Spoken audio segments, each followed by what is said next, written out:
Hey guys, Rob Trucraft here with Three Storm Fitness. Today I'm going to talk about something very specific. It's kind of this, I guess I may actually classify this as a workout request episode 4 or 5. To be honest with you, I made a couple other videos for workout requests, but they were like an hour and a half each.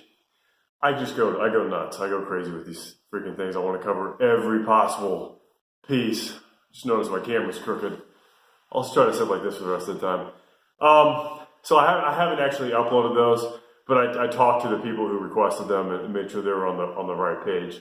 If you have requests, please hit me up. I'll put a link to the request below. But right now, I want to tell you, you might not know what the heck I'm talking about. Don't worry about it. Let's just get to it. I got my Brazilian Jiu-Jitsu instructor, Carlos Mendez. He told me I could use his name and everything for this. He asked me if I'd start training him remotely. Now, I don't know if I do Brazilian Jiu-Jitsu. Unfortunately, I can only make it. I've been doing it for, I think I've been saying 4 years for like 4 years, but it's somewhere between 4 and 5 years. And it's about an hour and a half away from my house, so I can only make it to train once a week myself. That said, I've been going a while. I love it. And Carlos and I have been buddies for a while. He's a great instructor, so I want to help him out with his goals as far as training go. Now, what he wants to do, and I asked him what are his goals. Well, Carlos wants to get big and jacked. He wants to right. He wants to look good, right? He want to have a good beach body going on. He wants to get his legs bigger. Yeah, he wants to be stronger in like the big three, basically. Well, mainly actually the squat and the bench. He doesn't really like the deadlift too much, and that's fine. I may or may not get into my reasons for thinking that's fine, but I do think that's fine, considering everything else. He wants to have good cardiovascular. Basically, he wants to have good endurance because he competes a lot. He's a very, very good competitor in jiu-jitsu. And what else? Let's just say and then some other considerations. He's had kind of a history of a lot of knee pain, ankle pain, shoulder pain. He's done a lot of different workouts. He's not new to exercising, not new to lifting weights. So he has a little bit of history of that. And I think what he's found is that when doing a lot of volume, lots of bench presses, lots of squats, he's getting banged up. And then when you couple that with the very, very serious consideration of training jiu-jitsu every day, multiple times a day as an instructor and a competitor, it's a miracle he's in the shape that he is, to be frank. So basically, wants to get bigger, stronger, look the part, but still be able to compete at a high level in jiu-jitsu. Now, for somebody starting off, somebody who's never touched a weight in their life and maybe just dabbled a little bit, I can say, all right, we can make some gains in all three of those categories pretty quickly.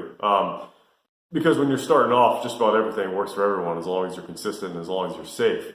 But it doesn't take too long, a couple months, a couple weeks, whatever, years in some cases. It just depends. You're going to start plateauing in all of those categories. So you got to kind of pick one. There's a lot of overlap. Like you can get stronger and bigger at the same time. But if you want to get really strong, you want to focus all your efforts on strength with some accessory work or whatever. If you want to get really big, there's another way to go about that. If you want to get really, really amazing cardio shape, you got to kind of focus on that. So it's sort of my goal is to give him the maximum dose of what he wants. Sorry, the minimum dose to reach maximum goals of the goal that he cares the most about at the time, while making sure that the others continue to grow or at least don't backslide as a result of that. Hopefully that makes sense. So just a super blanket comparison would be Mr. Olympia is never also going to be the Ironman winner in the same year. It's just not going to happen. The triathlon winners. That will not ever happen. It won't. So that's a very, very grandiose comparison, but hopefully that paints the picture. So where I'm coming from, this video is going to be long, by the way. I'm actually kind of making this for Carlos. I hope that somebody else watches it and gets something out of it, but I don't care too much. I want to kind of give him an idea of where I'm coming from, because we don't get to see each other very often. So all this stuff is remote training. He's helping me with my remote training, basically my non-in-person training, which I generally don't like to do because I like to be in person with people for many, many, many reasons. I'll talk about that someday. So he's helping me kind of sharpen those sort of skills. He's, I guess, a beta tester. I've done it with a few other people. I didn't like it, but I want to help him out. So I'm trying it for like the 5th time. So back to what I was talking about. So here's what we're coming from. He wants to get stronger in the bench. He wants to get stronger in the squat. His number one goal, however, is to look good. He wants to look good. He wants to lose some fat. He wants to gain a bunch of muscle. He wants to gain about 15 pounds of muscle, and he wants to do that while maintaining good cardio conditioning. Good conditioning. Well, I shouldn't just throw the word cardio around. Cardio means like 14 different things depending on what aspect of cardio you're looking at. Check out Joel Jamison's work, by the way, if you're really interested in that subject. Joel Jamison, Ultimate MMA Conditioning is a great book. Anyways, I asked Carlos, I said, what do you, between the three, I don't know why I'm only up 2, between the three, what do you care about the most? Looks, basically, aesthetics. He's not a vain guy, but you know, he'd like to look a little better, no big deal, everybody would. And then kind of strength and conditioning are in the same realm. So I asked him, I'm like, let's just make sure that conditioning is cool, because this is this guy's livelihood. I don't want to screw with his conditioning for the sake of looking good on the beach, whether he wants to or not. All right, he's going to represent the school I go to, okay? So I want to make sure he's winning competitions. So I asked him, I said, this is a very blanket question. When in your last several competitions, did you, and I think he competes, I don't know, Carlos, I hope I'm accurate here, maybe 4 or 5 times a year, maybe more, maybe a little less. But in your last couple competitions, did you find yourself gassed? Like, did you, especially in the ones that you lost, do you think you might have won it had you had more gas in the tank? And the general consensus was no, not necessarily. You know, a lot of times he's just beat on technique, or you know, whether his slipped or the other guys was better in the context of the role. But whatever it was, he said it wasn't that big of a concern. Cardio is not a big of a concern at the moment. He just wants to make sure he doesn't get any worse. Hopefully I'm not putting words in your mouth, Carlos. So strength, he wants to just continue to get stronger. I'm just saying the same things over and over again, but it's pretty important because you've really got to outline your goals. You got to outline the direction that you want to go with somebody or yourself, especially if you've been training for a couple of years like Carlos has. So what I've decided to do is give him a 4-day lifting program. So just to address the cardio piece for a second, the conditioning, without getting too far into the weeds, if you want to get really good and efficient at your craft, at your sport, or your position, however, at his level, we're going pretty specific because he's a pretty high level dude. If you want to get really good at competing in Brazilian Jiu-Jitsu, your number one goal should be to practice Brazilian Jiu-Jitsu all the time. He's got that down. Conditioning. Now, there are things you can do and absolutely should do if you need to bring up your conditioning, depending on where you're lacking in your conditioning. Like I said, there's all sorts of different facets of that. Right now, it's not a big concern for him. So it's in my opinion, and if we find out that I was wrong and maybe he needs more conditioning, then that's fine. We'll go back and readjust. But what you're gonna, in my opinion, if he can just continue rolling every day, that's cardio. I mean, it's very specific cardio. So that's going to be fine for now. It's going to be good enough for maintenance, I think. Strength and getting bigger, building muscle, are going to be kind of hand in hand in this case. So for strength training, I'm going to start off most of his workouts. Like I said, I think I said a 4-day cycle. I don't want to say per week. It's really going to be more like per 9 days. So he's going to be doing 4 different exercises, 4 different workouts essentially for 9 days. That's how we're starting off. Somebody's texting me. I usually put these in airplane mode. Dang it. It's very distracting. I get so distracted. Squirrel, that whole thing. How was I? Damn it. Dang it. I mean, try not to swear on this YouTube channel. Or in life in general. That's a whole other thing. 6 reps. We're going in the 6 rep range. 6 reps is a good range for somebody who wants to get stronger and bigger at the same time. If you're lifting heavier weights, more like in the 1 to 3 rep range, you're going to get a lot stronger, but not necessarily put on a lot of size. If you start creeping up in the 10 plus range or above 6, you're not going to see a lot of strength gains unless you're new, a new training, in which case you'll see gains for days. But for him, he wants to get bigger and stronger, so we're going to start the day with the 6 reps. That, by the way, is coming from Super Training, and I got to give props to my buddy Ryan Minnie, who has a much higher powerlifting background than I do. I'm not a powerlifter. I like to lift like a powerlifter sometimes. I'm just kind of a geek. I like to try different things, see what works. I like to read about different things, put it to the test, get this, get that out of it. He's actually lived a bit of the life, at least on an amateur level. He's a lot more tied into it, so he kind of gives me a lot of powerlifting information. So I want to give props to him. But I get a lot of this information from Super Training. At least some of the topics covered in that, and then all the folks, the droves of strength coaches out there who have used Super Training as their as a big point of literature for their coaching. So APRE, auto-regulating, blah blah blah blah blah blah blah. Basically, it's a progression protocol used to determine what the best load to use for that day of training. I'm not going to get into the details of it. You could Google APRE, or if you have the book Super Training, check out pages 263 and 4, or somewhere in the 260s. Look at the index. But that is very key. What that does, what APRE protocol does, is allows you to, it's not without its faults, no protocol is, but it allows you to determine what kind of effort, day to day. You might get a bad night's sleep. You might have had a killer workout a couple days before, recovering improperly. You might have been eating right. Whatever the case may be, you're not going to be at your top of your game every single day you train. So it's important to figure out where you are with that and train accordingly. So the APRE protocol, the reason I like it a lot, and the reason it's really popular with a lot of folks, a lot of high-level people, is because it auto-regulates your progression for the day and for the next day. So he has a lot of he actually doesn't have a lot of joint problems in comparison, considering what he does, but it is a concern, and it's a very valid concern, especially since he's doing jiu-jitsu all the time.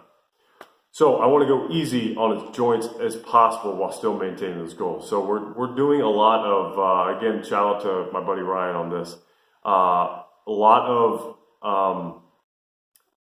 of not necessarily just partial range of motion stuff, but a lot of stuff that's really going to also, floor pressing, for instance. Floor pressing, you're not doing full bench all the way down.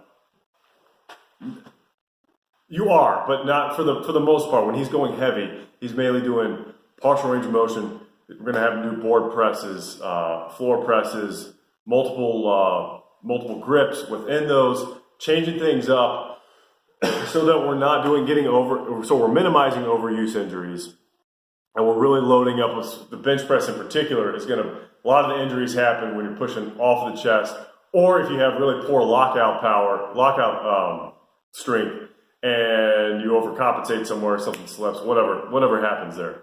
So we're really focusing a lot on these variations, these modifications of the classic bench press, and getting really strong in those categories, and then using assistance work to bring up the spots that are weak, or at least at this point, bring up the spots that are traditionally weak, typically weak in most people, and we'll see if that makes a difference for him over the course of the following weeks and months. Hopefully that makes sense. If it doesn't, the whole purpose of this video, honestly, I'm just kind of airing out. I'm giving Carlos an idea if he cares as to where I'm going with this and why we're doing it. So assistance work, the good thing about assistance work is not only does it help you with your main lift, help you get stronger all in all, but it helps grow the muscles that you're working. Okay, so you're going higher rep range there. So I might do a bench press. I might have him do a bench press, then maybe do like a floor press variation, and then do some high rep dumbbell presses or classic bench press, or the same variation he was doing, but just a lot higher reps to get a really huge pump, get muscles that kind of your secondary movers moving once the prime movers fatigue. Just get everything involved. The higher reps you go, the more changes like that happen, and muscle growth, hypertrophy tends to result in that style of training. There's no real reason necessarily that you can't do both within the same training cycle. So that's what we're doing. A lot of glute ham raises to bring up the hamstrings. A lot of, like I said, he doesn't like deadlifts tend to hurt his back a bit, and since I'm not there to necessarily troubleshoot that, I kind of want to stay away from it for the most part. Squatting doesn't seem to bother him. So we're doing a lot of things to help bring up hamstring strength, glute strength, lower back, so like reverse hyperextensions, upper back. That all plays a huge part, the whole posterior chain. Of course, in the lockout, it's a lot of triceps, anterior delts. So we're doing a lot of work there with assistance exercises. So basically using the assistance exercises to not only get stronger, but also get bigger. Because you sort of see a bit of a bodybuilding style flavor within a lot of those classic protocols. So that's kind of where we're going there. Now, none of this will really matter that much if he doesn't eat accordingly and recover properly. So hence the 9 days. So the guy is working out every day. His regular day without going to the weight room is what your average American would call very active. Like, consider exercise. You know, if you're rolling multiple times a day, if you've ever done any sort of martial art, that is a workout, okay? So he's very active there. So I need to be cognizant of that. 4 lifting days, heavy lifting days in 9 days, may find out that that's too much, and we might have to adjust accordingly. But the only way you can really know is by looking at his progress, talking to him, seeing how he's feeling, seeing how the joints are feeling. It's a whole big picture type thing. So we got to be cognizant of all that. But right now, I think that he could probably handle it just based on his former training experience and based on his current health. So that's where we're starting. So that's kind of the recovery piece. There's a lot more to it. There's a lot of different warm-ups I'm working in that, there's, for instance, bench pressing. One of my favorite warm-ups for getting my shoulders is this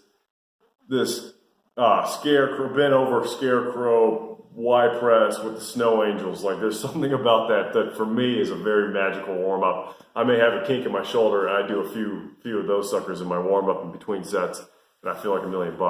So I'm working in little things like that, little warm-ups to see if those make a difference. But anyways, that's all kind of in the realm of recovery, or at least at the very least of staying healthy. But nutrition is a huge part of it. So I found, now I'm not a dietitian. I don't really have nutrition chops. I'm technically a certified fitness nutrition expert or something like that. I got from ACE, and I don't mean to downplay it. I had to study hard for the test, but I know, in the grand scheme of people who know about nutrition, I'm not the experts. I'm not an expert, okay? And I'm also, more importantly, legally not supported as an expert if someone were to sue me. So I tend to not dabble too much in nutrition, at least as it comes to prescribing what people eat, both for their sake, but also to protect me as well. That said, I do know a bit about it. I do know, actually, I know a ton about nutrition. I just, like I said, I'm not an expert. I'm not legally protected. But, So I'm just trying to help them out. So what I found trying to coach people on nutrition, at least give them information that they can work with, is it almost never works to load somebody down with a bunch of different rules. Even if the rules I'm giving them, or even if the advice, the information I'm giving them is applicable, is even if it would truly help them out, adherence is really the number one thing, whether or not they're really going to do it consistently, just like working out. It's the same thing with nutrition. You got to give somebody something that they're actually going to do that will also give them, help them work toward their goals. So over the course of the past few years, I've really reined it in as to what kind of advice I'm giving. I used to be like, well, you want to do this, and this. Maybe not this. If you find that this works, but this doesn't, you're going to want to switch that and then eat this and blah, blah. Like, that is stupid. That's shame on me. No. What I found was that no one ever did anything. No one ever did change this freaking thing. So you got to give people these little bite-sized things that they can work with. Okay, so here's the bites. Since Carlos is a little more trained, I'm going to give him 2 bite-sized things. And they're actually kind of decent-sized bites. We'll just stick with this fun pun here. Protein. Protein is such a cliche piece of advice, eat more protein. But it has been clinically proven through all these hypertrophy studies and strength training studies, which I'm going to be kind of releasing some small bites, BYTES maybe? I don't know. I'm not sure how you spell in that usage. On these studies that I've been reviewing. I've been reviewing meta-analyses on all sorts of different fitness and nutrition stuff. I'll be sharing some of that, but what has been shown time and time again is that protein does indeed help, especially in males, especially in trained males. It almost sounds like I'm talking about like a gorilla or something. Like, hey, we've studied trained males and the sign language. No. All right, back on task. It helps with fat loss, believe it or not. It helps with muscle growth. It helps with strength, power in some cases, which could just be because of the strength gains, depending on where these subjects were lacking, but whatever. It helps with recovery. It doesn't help with bone density, which at least as far as the studies go, but whatever. Strength training does, and if you're supporting it with a high protein diet and all those other things come into play, then you're going to get that. You're going to see results from all those. Another thing that has been found was that is that there is kind of an ideal range of how much protein to eat, and that is going to be 0.7. I'm going to have to speak in American terms here. Sorry, my metric fans. I'm just too stupid to pull that off. 0.7 to 1 gram of protein per pound of body weight. So if you're 185 pounds, you want to eat 185 grams of protein up in that day. Per day, rather. Timing doesn't seem to be as big of a deal as people have made it out to be over the years. Although there does seem to be some validity to that whole window of gains after you work out, but it's still kind of being teased out, being researched rather. There may be some validity to it. But anyways, so you kind of start to see diminishing returns after 1 gram per pound. Am I saying that that's going to be the same for everybody? No, but just that's a great target to shoot for. So supplement however you need to, whatever you need to do to get those complete protein sources in, do it, get it in. And then the only advice I would say is, go to your doctor first. Make sure you don't have some sort of weird kidney disease where eating that much protein is going to kill you. Drink plenty of water. Research has also found that if you don't have an existing kidney disease, eating protein that high does not seem to cause any extra issues. Basically, it can make a bad problem worse, but it's not going to cause a problem. That's what I've gotten out of the research. So that's on protein. So I'm basically saying, I don't care what you got to do. Eat 170 grams of protein a day. Find a way to do it. You don't have to track. I don't care if you track your calories.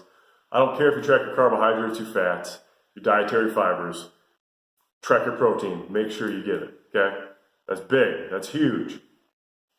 The other thing, I'm cutting back on any added sugar. I wanted to cut back on refined carbohydrates. Right now we're just doing added sugar. No added sugar. So no juices, no Gatorades, no desserts, ice creams, any of that crap. No, it's all, you don't need, that's going to be your fat loss. All right. It is pretty hard to build muscle at your level, Carlos. I'm talking to you now. You may find that it's very difficult to lose fat and gain muscle at the same time. But if you do these two things and you're capable of doing it, it's what's going to get you there. So we're just going to play around with that. We're going to see what works. Like I said, just like in the fitness, there's no guarantee that any of this is going to have a significant impact. I'm just kind of playing the numbers here. All these choices that I've made in his programming and my nutritional advice tends to work for the majority of people who stick to it. So we're going to start there, and if we need to make tweaks down the road, which I'm sure we will, this never works out perfectly right out the gate, then we'll do that. All right, that's 25 minutes talking about my boy Carlos. Man, hit the gym, recover properly, get what you need to eat in. If anybody who's not Carlos, actually Carlos, I'll be impressed if you watch this whole thing. I know you're a busy man. Anybody who's not Carlos who watched this whole thing and wants me to do a similar spiel for them, let me know and I'll do it if I think your life is interesting enough and I have the time to do it. I will gladly do it. I love this. Love talking about it. This video could easily be 6 hours long. That is how much I love, but I don't have that much time in my day. I actually got to go work out right now. So you guys have a great day. Please subscribe to my videos. Thank you very much. Now, they're not all this long. A lot of them are, though. I have actually a 10-minute underwear review, believe it or not. All right, guys. Thanks very much for watching. Have a good day.